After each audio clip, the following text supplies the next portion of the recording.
दोस्तों, आप देख रहे हैं एग्जाम कैप्सूल। यह इस डेडिकेटेड सीरीज का तीसरा वीडियो है। पिछले दो वीडियोस में हमने कवर किया प्रोटेक्टेड एरियाज और उससे रिलेटेड प्रीवियस ईयर क्वेश्चंस को। आज हम सेकंड थीम की शुरुआत कर रहे हैं, जिसका नाम है बायोडाइवर्सिटी एंड स्पीशीज। भारत के भविष्य को मेरा अभिवादन। स्वागत है आप सबका CTRD पर। दोस्तों, ये शब्द बायोडाइवर्सिटी और स्पीशीज आपके लिए क्या मायने रखते हैं? आइए शुरू करते हैं सबसे पहले बायोडाइवर्सिटी को समझने से। दोस्तों, आप किसी भी क्षेत्र में पाए जाने वाले पेड़, पौधे, पशु और पक्षी एवं अन्य प्राणियों की जो विविधता है या जो डिफरेंट वैरायटीज हैं, वे उस क्षेत्र की जैव विविधता या बायोडाइवर्सिटी का निर्माण करती हैं।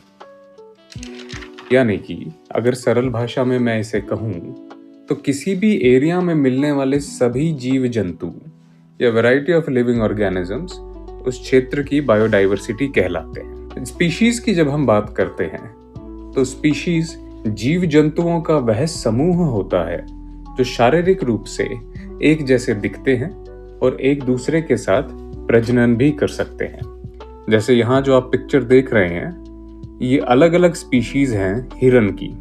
जैसे रेड डियर एक अलग स्पीशीज है, यहाँ पे आप देख रहे हैं मार्श डियर। चीतल आप देख रहे हैं, ये एक अलग स्पीशीज है। रेनडियर एक अलग स्पीशीज है। स्पीशीज की सबसे खास बात, जैसा कि मैंने आपको बताया, कि शारीरिक रूप से एक जैसे दिखने वाले, यानी सभी चीतल ऐसे ही दिखते होंगे, सभी मूज ऐसे ही दिखते होंगे, और साथ ही साथ जो एक दूसरे से प्रजनन करके फर्टाइल ऑफस्प्रिंग्स पैदा कर सकते हैं, वे common animals of a species कहलाते हैं, या फिर वे सभी कहे जाते हैं कि ये एक स्पीशीज से बिलोंग करते हैं। जिन्हें इसकी डेफिनेशन चाहिए, उन्हें एक सरल डेफिनेशन मैं दे देता हूं कि a group of organisms which are similar looking morphologically and are able to interbreed with each other to produce fertile offsprings, वो कहलाते हैं animals of a same species. तो दोस्तों, अब बात ये आती है, ये थीम हमारे लिए इंपॉर्टेंस क्या रखता है यूपीएससी के लिहाज से।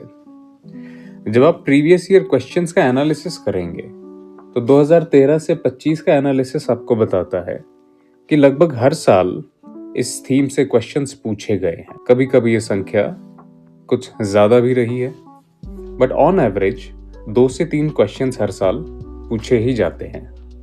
हमारी क्या अप्रोच होनी चाहिए इस थीम को लेकर? हम 2 अप्रोच यूज कर सकते हैं दोस्तों। सबसे पहली कि प्रीवियस ईयर क्वेश्चंस में जितनी भी स्पीशीज मेंशन्ड हैं, कम से कम हमें उन सभी के बारे में पता होना चाहिए। और दूसरी जो अप्रोच हम यूज करने वाले हैं दोस्तों, वो है करंट अफेयर बेस्ड। यानी कि करंट अफेयर्स में जितनी भी स्पीशीज का जिक्र हुआ है, उन सभी स्पीशीज के बारे में हमें बेसिक जानकारी होनी चाहिए, जो आपको न्यूज़पेपर या मैगजीन्स के जरिए उपलब्ध हो जाएगी। फिलहाल इस वीडियो में हम फोकस करने वाले हैं दोस्तों प्रीवियस ईयर क्वेश्चंस पे, और हमारी कोशिश है कि पिछले सालों में जितनी भी स्पीशीज के नाम आए हैं इस एग्जाम में, चाहे वे ऑप्शंस के रूप में ही क्यों ना आए हों, उन सभी का एक ब्रीफ जिक्र किया जाए, उन सभी के बारे में थोड़ी थोड़ी जानकारी आपको दी जाए, जिसके आधार पर आप क्वेश्चन सॉल्व कर पाए। आइए शुरू करते हैं हम अपना फैक्चुअल कंपाइलेशन। जैसे कि आप सभी देख पा रहे हैं, यहाँ जो पहली स्पीशीज है ये पीकॉक टैरेंट्यूला है। दोस्तों, ये कॉलम्स जैसा कि आपको बता रहे हैं कि हमने एक तरफ स्पीशीज का नाम मेंशन किया है, दूसरी तरफ वे फैक्ट्स हैं जो या तो एग्जाम में पूछे गए हैं, या फिर ऐसे कुछ की फीचर्स हैं जो कि आपको उन स्पीशीज के बारे में पता होने ही होने चाहिए। यहाँ पे साथ ही थर्ड कॉलम में उसका वर्ष भी दिया गया है कि कौन से वर्ष में यह सवाल पूछा गया है। पीकॉक टैरेंट्यूला आपका हाल ही में 2025 में पूछा गया क्वेश्चन है दोस्तों। इसे गूटी टैरेंट्यूला भी कहते हैं। ये एक स्पाइडर है, यानी कि एक मकड़ी की प्रजाति है, and it is endemic to India. ये भारत के बाहर नहीं पाई जाती है दोस्तों। ये ईस्टर्न घाट्स रीजन में मिलती है, स्पेशली आंध्र प्रदेश के नांदयाल फॉरेस्ट्स में ये आपको देखने को मिलेगी, और तमिलनाडु के कुछ हिस्सों में भी ये आपको देखने को मिल सकती है। इसका जो नेचुरल हैबिटेट है दोस्तों, वो सिर्फ कुछ ही वन क्षेत्र में पाया जाता है और ये एक आर्बोरियल स्पीशीज है, या आप इसे कह सकते हैं कि पेड़ पर पाई जाने वाली प्रजाति है ये।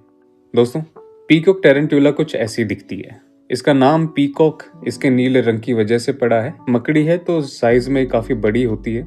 ये इसकी डिटेल पिक्चर है, आप चाहें तो इसे पॉज करके देख सकते हैं। अगली जो स्पीशीज आपके एग्जाम में पूछी गई वो कसावा पूछा गया।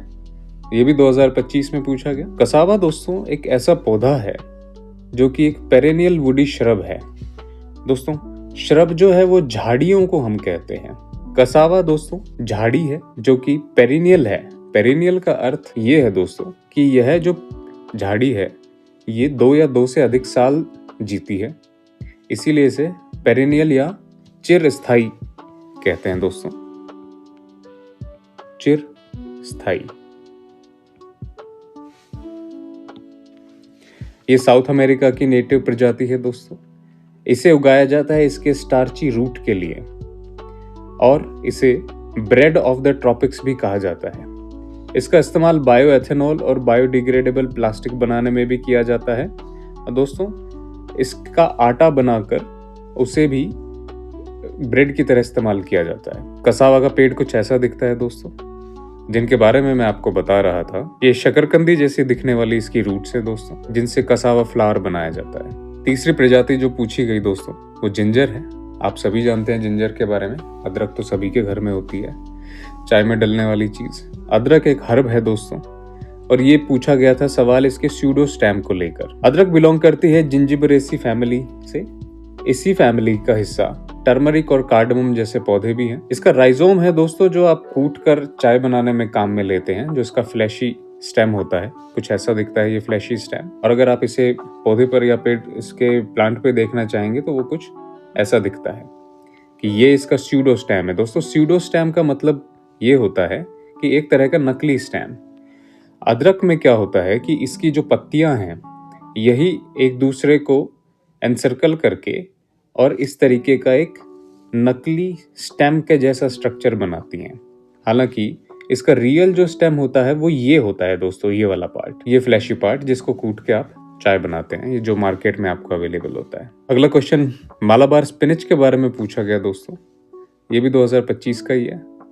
ये पूछा गया था कि ये क्या एक हर्बेशियस क्लाइंबर है या नहीं। तो दोस्तों ये एक क्लाइंबर है। क्लाइंबर का मतलब ये है कि एक बेल जो पेड़ पर चढ़ती है। दोस्तों ये लगभग 10 फीट लंबी बेल हो सकती है। इसे वाइन स्पिनच भी कहते हैं या इंडियन स्पिनच भी कहते हैं और सीलोन स्पिनच भी कहलाती है। ये कुछ ऐसी दिखती है दोस्तों। इसे अगर नॉर्मल पालक से आप कंपेयर करना चाहें तो नॉर्मल पालक कुछ ऐसा दिखता है। आप इसे वीडियो पॉज करके देख सकते हैं। अगला क्वेश्चन जो पूछा गया दोस्तों वो मिंट के बारे में पूछा गया।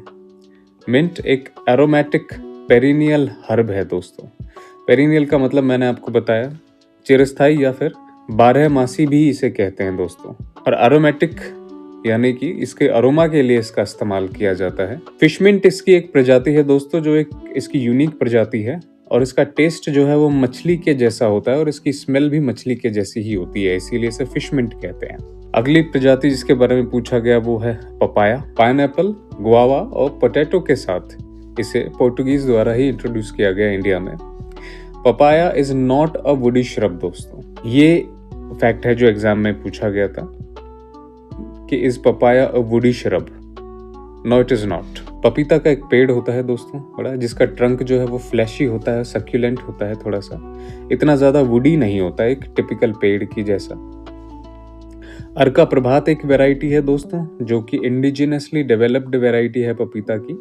ये डिजीज रेजिस्टेंट वैरायटी भी है और हमने इंडिजिनसली ही इसे डेवलप किया है। आंध्र प्रदेश भारत में लीडिंग प्रोड्यूसर है पपीता का। पपीता का कुछ पेड़ ऐसा दिखता है दोस्तों, आप देख सकते हैं, और इसके फल ऐसे लगते हैं। पाइनएप्पल के बारे में पूछा गया दोस्तों। पाइनएप्पल पोर्टुगीज द्वारा ही इंट्रोड्यूस किया गया along with guava and potato. Vazhakulam एक पाइनएप्पल की वैरायटी है दोस्तों, जिसे भारत सरकार की तरफ से जीआई टैग दिया गया 2009 में। ये वैरायटी केरल में उगती है। पाइनएप्पल कुछ ऐसा दिखता है दोस्तों। पाइनएप्पल का पेड़ अगर आप जानना चाह रहे हैं कैसा होता है तो मैं आपको बता दूं कि कोई बहुत बड़े पेड़ पे नहीं उगता ये।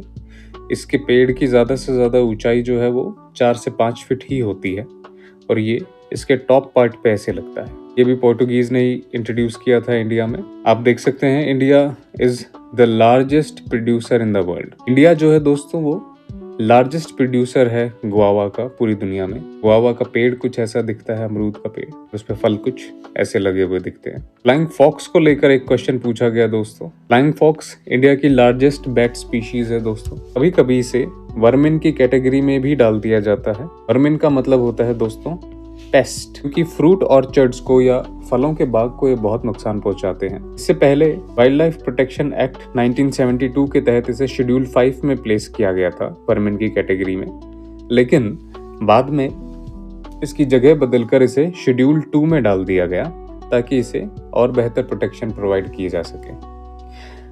फ्रूट बैट दोस्तों इनफेमस है जूनोटिक डिजीजेस के लिए। फ्लाइंग फॉक्स को दोस्तों फ्रूट बैट भी कहा जाता है और ये फेमस है जूनोटिक डिजीजेस फैलाने के लिए। जैसे केरल में आपने निपाह वायरस के कुछ केसेस सुने होंगे। ये सब फ्लाइंग फॉक्स से ही फैलते हैं दोस्तों। फ्लाइंग फॉक्स ऐसा दिखता है। इसका नाम फ्लाइंग फॉक्स इसीलिए पड़ा है क्योंकि इसका मुंह लोमड़ी जैसा ही होता है दोस्तों। कैशू या काजू जिसे आप कहते हैं।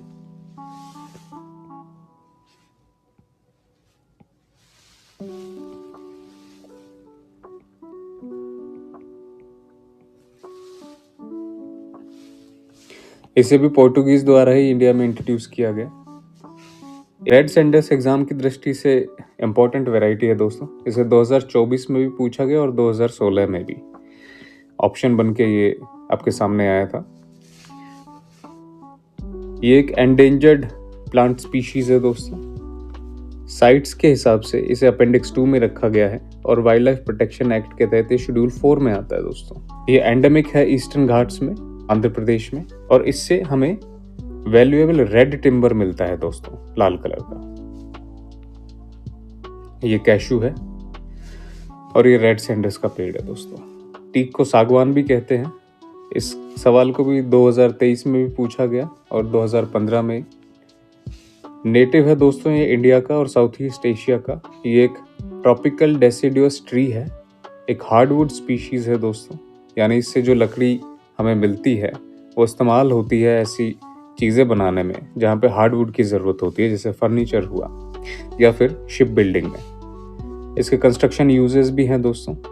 ये रेजिस्टेंट है और जल्दी से गलती नहीं है, ना ख़राब होती है। मध्य प्रदेश और पूरे साउथ इंडिया में ये काफ़ी बहुतायत में मिलता है। महाराष्ट्र, कर्नाटका, केरल, आंध्र और तमिलनाडु के क्षेत्रों में ये पाया जाता है। ठीक कुछ ऐसा दिखता है दोस्तों। जैक फ्रूट को शायद आपने सुना होगा, हिंदी में कटहल भी कहते हैं। इसका साइंटिफिक नेम है आर्टोकार्पस हेट्रोफाइलस। ये एक एवरग्रीन ट्री है दोस्तों, सदाबहार पेड़ है। और jackfruit largest tree borne fruit है, यानी पेड़ पे लगने वाला सबसे बड़ा फल जैक फ्रूट है दोस्तों। इसे केरल का स्टेट फ्रूट भी घोषित किया गया है और तमिलनाडु का भी स्टेट फ्रूट है दोस्तों। ये इंडिया दुनिया का सबसे बड़ा प्रोड्यूसर है और भारत में केरल में यह सबसे अधिक प्रोड्यूस किया जाता है।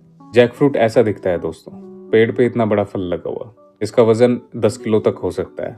अगली स्पीशीज है दोस्तों महुआ, मधुका इंडिका। ये एक ड्राई डेसिडुअस ट्री है दोस्तों, यानी सूखे वनों में पाया जाने वाला पेड़ है ये।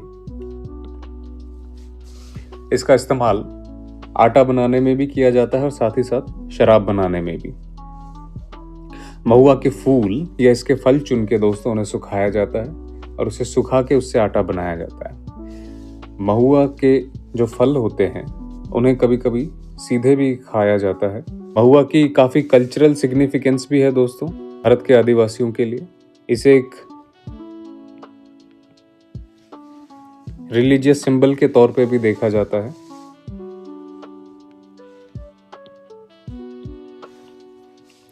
अगली स्पीशीज है दोस्तों मार्सुपियल्स। मार्सुपियल्स के बारे में आपने सुना होगा। मार्सुपियल्स मैमल्स होते हैं दोस्तों जो ऑस्ट्रेलिया और साउथ अमेरिका के क्षेत्रों में पाए जाते हैं। सबसे खास बात इनकी ये है कि ये अपने जो बच्चे हैं उन्हें अपने पाउचेस में लेके घूमते हैं, जैसे कि कैंगरू आपने देखा होगा, ऑस्ट्रेलिया में मिलता है। मैं आपको ये भी बता दूं कि सभी मार्सुपियल्स के पास पाउचेस नहीं होते हैं। जैसे ओपोसम्स एक ऐसी स्पीशीज है जिनके पास ये बेबी पाउचेस नहीं होते हैं। आप देख सकते हैं महुआ का इस्तेमाल, महुआ को फर्मेंट किया जा रहा है, अल्कोहल भी बनाया जाता है इससे। ये महुआ के फ्रूट्स हैं दोस्तों, और ये महुआ का पेड़ है। मार्सुपियल्स का जैसे मैंने आपको बताया 3 स्पीशीज है दोस्तों मार्सुपियल्स की। ये कंगारू है दोस्तों, आपने देखा भी होगा। ये ओपोसम है, चूहे जैसा दिखने वाला जीव होता है, और ये वालाबी है। तो अगर ये आपको कहीं ऑप्शन में दिख जाते हैं तो आप टिक कर सकते हैं। अनटेल्ड मकैक वेस्टर्न घाट्स में पाया जाता है, भारत के वर्षा वनों में। कर्नाटक, केरल और तमिलनाडु वो राज्य है खासकर जहाँ पे ये मिलता है। इसे बियर्ड एप भी कहते हैं दोस्तों, क्योंकि इसके चेहरे पर ढेर सारे बाल होते हैं और ऐसा लगता है कि जैसे इसे दाढ़ी हो। साथ ही साथ ये मंकी हैं दोस्तों, एप नहीं है। अगर आपको मंकी और एप के बारे बीच में डिफरेंस नहीं पता है तो मैं आपको बता दूं। मंकी जो होते हैं दोस्तों, उनके पास टेल होती है, और एप्स के पास टेल नहीं होती है दोस्तों। दोनों ही प्राइमेट्स हैं, तो ये दोनों में फर्क है दोस्तों, और ये दोनों में कॉमन चीज है। लॉइन टेल्ड मकैक ओमनिवोरस होते हैं और पेड़ों पर रहते हैं। इनका IUCN स्टेटस एंडेंजर्ड है दोस्तों। वाइल्ड लाइफ प्रोटेक्शन एक्ट 1972 में इन्हें शेड्यूल 1 में रखा गया है, और साइट्स में इन्हें अपेंडिक्स 1 में रखा गया है। लॉइन टेल्ड मकैक कुछ ऐसा दिखता है, आप देख सकते हैं कि इसकी कुछ दाढ़ी है। He looks like an old man, and that too a very angry old man. इसके आईब्रोज देखो, ऐसा लग रहा है जैसे अभी गुस्सा हो ना। ये देख लो, सब के सब गुस्सैल है। अगली जो स्पीशीज जिसके बारे में हम बात करने वाले हैं वो है मालाबार सिवेट। सिवेट एक बिल्ली जैसा जीव होता है दोस्तों। ये नॉक्टर्नल होता है, रात में ही निकलता है। कैट लाइक मैमल है, और शेषाचलम फॉरेस्ट इसके लिए फेमस है दोस्तों, जो ईस्टर्न घाट्स में पड़ता है आंध्र प्रदेश में। इसका IUCN स्टेटस है क्रिटिकली एंडेंजर्ड का। जी हाँ, ये बहुत खतरे में है प्रजाति, और बेहद कम पाई जाने वाली चीज है। सांबर डियर अगली स्पीशीज है दोस्तों। ये जो एग्जाम में 2023 में ये सवाल पूछा गया, वो ये पूछा गया था कि इन दोनों में से कौन सा एनिमल जो है वो नॉक्टर्नल है। सांबर डियर जो है दोस्तों, ये स्ट्रिक्टली नॉक्टर्नल नहीं होता है, बल्कि एक क्रैपस्कुलर होता है। क्रैपस्कुलर का मतलब ये होता है दोस्तों कि ये मोस्टली एक्टिव तो रहता है शाम के समय और रात के समय, लेकिन स्ट्रिक्टली नॉक्टर्नल नहीं है। ये दिन में भी चरता हुआ हमें मिल जाता है। ये एक बड़ी लार्ज डियर स्पीशीज है, और ये सभी तरह के वनों में पाई जाती है। ड्राई डेसिडुअस से लेकर रेन फॉरेस्ट तक के वनों में ये हमें देखने को मिल सकती है। मालाबार सिवेट कुछ ऐसा दिखता है दोस्तों, और सांबर ऐसा दिखता है। ये अफ्रीकन सिवेट है दोस्तों। आप देख सकते हैं बिल्ली जैसा ही जीव है, कार्निवोर है या ओमनिवोर है, सब कुछ खा लेता है ये। और ये है भैया आपका सांबर। गोल्डन महसीर पे एक सवाल आया था दोस्तों 2022 में, और इंडियन नाइट जार। ये स्पीशीज बहुत कम लोगों ने सुनी होंगी।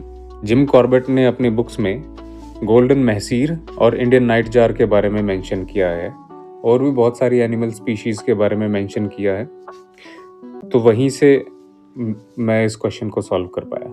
एनीवेज, मैं आपको बता दूं, गोल्डन महसीर मछली की एक प्रजाति है। ये एक एंडेंजर्ड स्पीशीज है, और इसे टाइगर ऑफ इंडियन रिवर्स भी कहा जाता है। टाइगर इसका नाम इसीलिए पड़ा है दोस्तों कि जो मछुआरे फिशिंग करते हैं और उनके कांटे में जब ये गोल्डन महसीर फंस जाती है तो इट इज़ अ स्ट्रगल। उन्हें बहुत मेहनत लगती है इस मछली को किनारे तक लेकर आने में। फ्रेश वाटर की मछली है दोस्तों, और हिमालय की नदियों में मिलती है ये। इंडियन नाइट जार एक पक्षी है दोस्तों, medium sized nocturnal insectivorous bird है। ये गोल्डन महसीर है, आप देख सकते हैं कितनी बड़ी मछली है ये। और ये इंडियन नाइट जार है दोस्तों, छोटा सा चिड़िया जैसा पक्षी है, वेरी वेल कैमोफ्लेज्ड, ग्राउंड पे बैठा हुआ है, आप देख सकते हैं। फिर भी इसके कैमोफ्लेज की वजह से इसे ढूंढ पाना या देख पाना बेहद मुश्किल होता है। अगली जो स्पीशीज है वो स्पून बिल है दोस्तों। ये पक्षी की एक स्पीशीज है। और वाइट आइबिस, ये दोनों ही वाटर बर्ड्स हैं दोस्तों। एक्वेटिक बर्ड्स भी इन्हें कहते हैं या वाटर फौना भी कहते हैं। स्पून बिल की खासियत ये है कि इसकी जो चोंच होती है वो स्पून के आकार की होती है। ये छोटे स्मॉल एक्वेटिक क्रीचर्स को खाता है। इसकी करीब 6 प्रजातियां पूरी दुनिया में मिलती हैं और उसमें से कुछ एंडेंजर्ड हैं। ये स्पून बिल की फोटो आप देख सकते हैं। भैया अपने साथ चिमटा कह लो या चम्मच कह लो, ये साथ लेके चलते हैं। वाइट आइबिस है दोस्तों। इसका स्टेटस है नियर थ्रेटेंड। ये वेटलैंड बर्ड है इसी की तरह, वाइट स्पून बिल की तरह ही वाइट आइबिस। ये भी एक्वाटिक क्रीचर्स पे ही फीड करता है। इन स्पीशीज के बारे में आपको कुछ बहुत ज़्यादा जानकारी होने की ज़रूरत नहीं है। आपको इन पे PhD नहीं करनी है। आपको बस जो बेसिक फैक्ट्स हैं वो एक बार पता होने चाहिए या इनके नाम पता होने चाहिए। ये पता होना चाहिए कि ये चीज़ें हैं क्या। कहीं ऐसा ना हो कि कोई अल्फा सुने और उसे लगे कि हाँ भाई कोई पक्षी होगा। अल्फा दोस्तों, अल्फा चिकपी और क्लोवर। 2022 में एक क्वेश्चन पूछा गया था और पूछा गया था कि इनमें से कौन से नाइट्रोजन फिक्सिंग प्लांट्स हैं। ये तीनों ही नाइट्रोजन फिक्सिंग प्लांट्स हैं दोस्तों।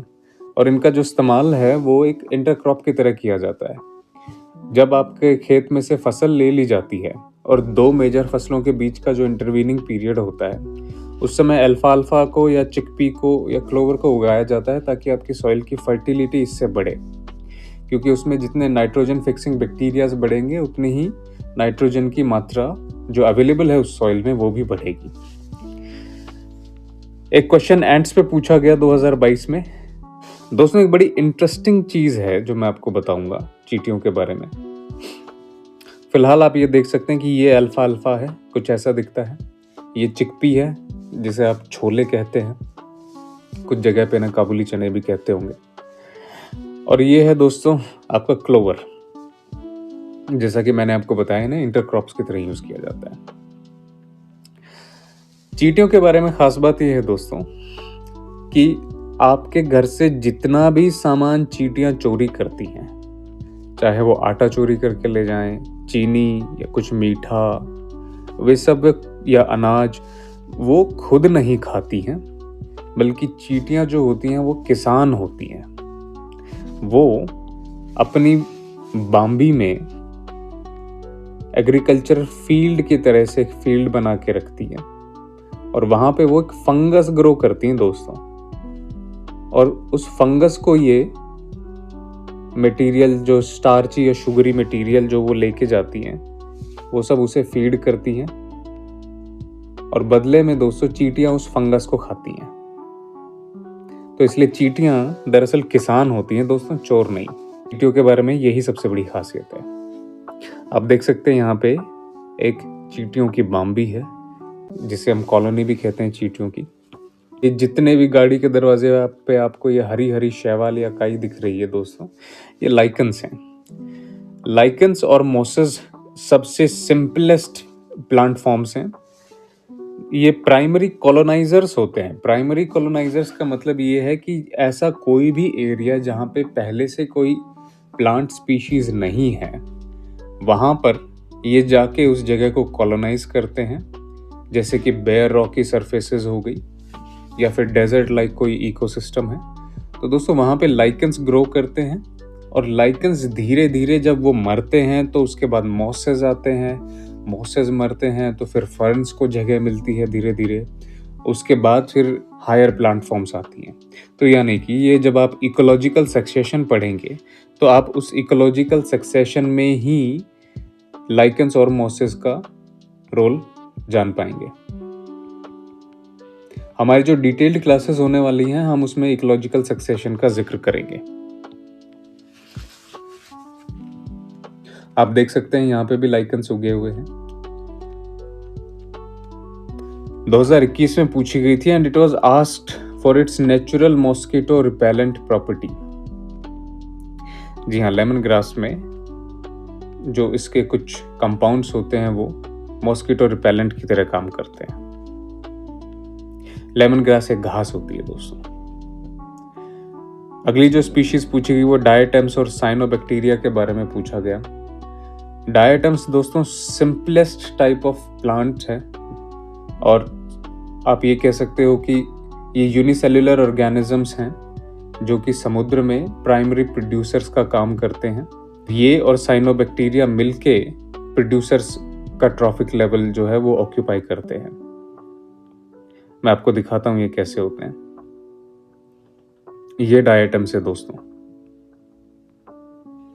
इनमें क्लोरोफिल होता है, और ये साइनोबैक्टीरिया है दोस्तों, जिसे ब्लू ग्रीन एल्गी भी कहते हैं, या जो जिसे काई भी कहते हैं आम भाषा में। ये लेमन ग्रास ऐसी दिखती है दोस्तों। हेजहॉग और पेंगोलिन के बारे में भी पूछा गया। तो हेजहॉग अगर कांटे वाला चूहा जो कहते हैं वो हेजहॉग होता है। जैसे आप में से बहुत ने एक कार्टून भी देखा होगा, सोनिक द हेजहॉग, तो ये वो हेजहॉग है दोस्तों। और पेंगोलिन जो है वो एक एंट ईटर होता है दोस्तों।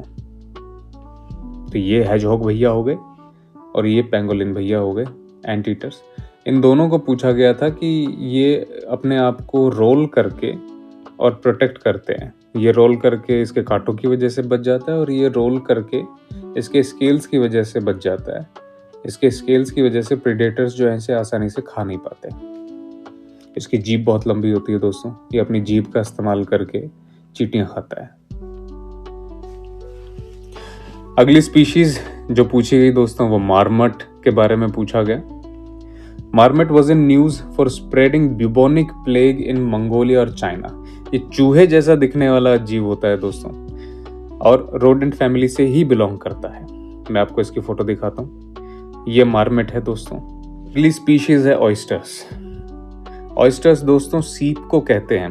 आपने सुना होगा कि सीप में मोती निकलता है, हम उन्हीं ऑयस्टर्स की बात कर रहे हैं। ऑयस्टर्स दोस्तों फिल्टर फीडर्स होते हैं, और इनमें से पर्ल निकलता है, या इनकी खेती भी की जाती है, पर्ल फार्मिंग जिसे हम बोलते हैं। मैं आपको इनकी पिक्चर्स दिखाता हूँ। कुछ ऐसी दिखती है दोस्तों। इसको आप जब खोलोगे तो इसके अंदर से पर्ल निकलेगा।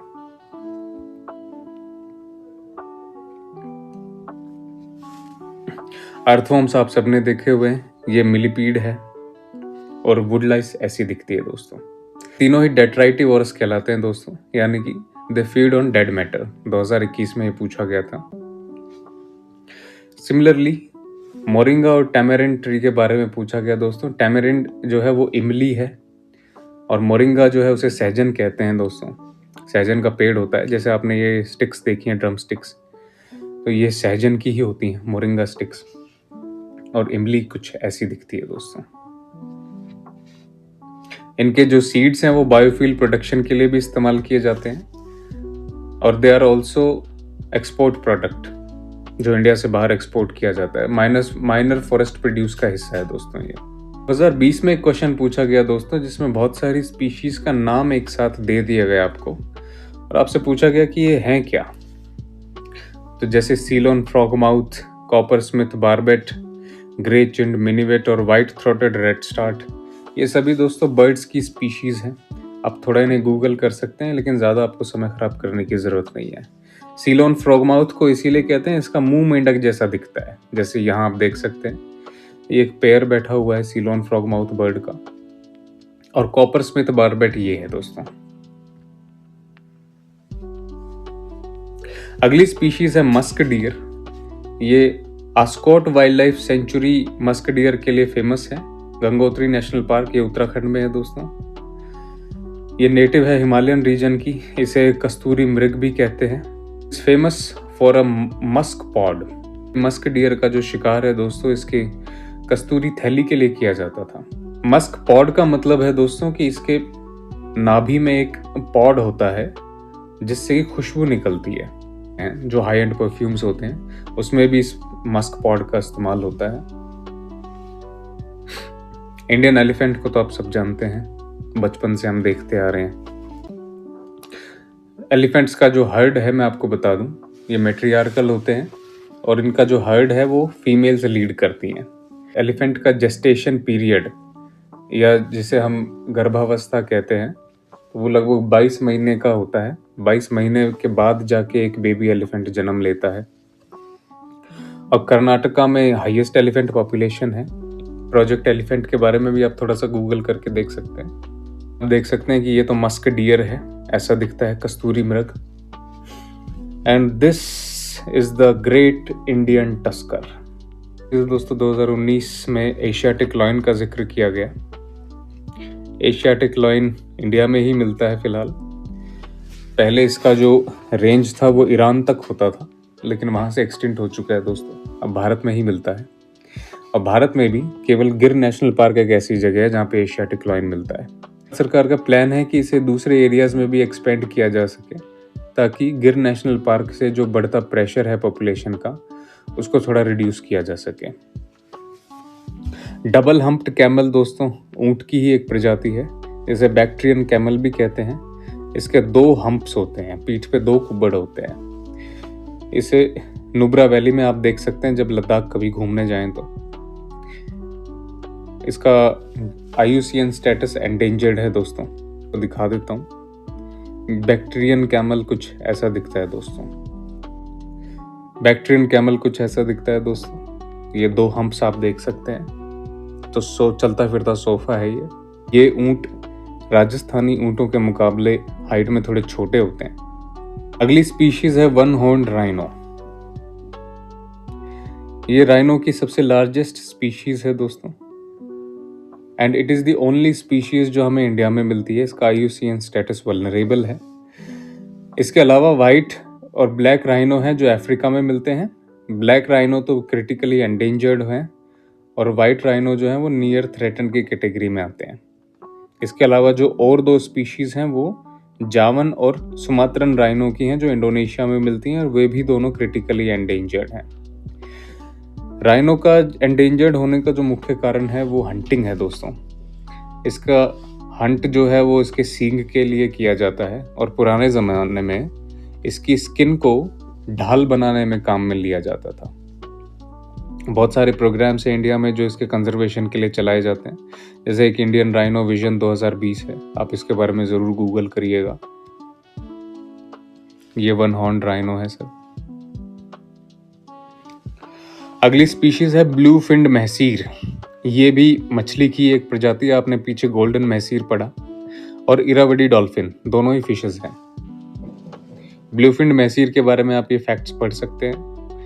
कृष्णा रिवर बेसिन में मिलती है, और इरावडी डॉल्फिन जो है वो इरावडी रिवर जो म्यांमार में है वहाँ पे मिलती है, और भारत में ये चिलिका लेक में पाई जाती है। ये ब्लू फिन्ड महसीर है, बड़े स्केल्स वाली फिश है ये। और ये है इरावडी डॉल्फिन दोस्तों।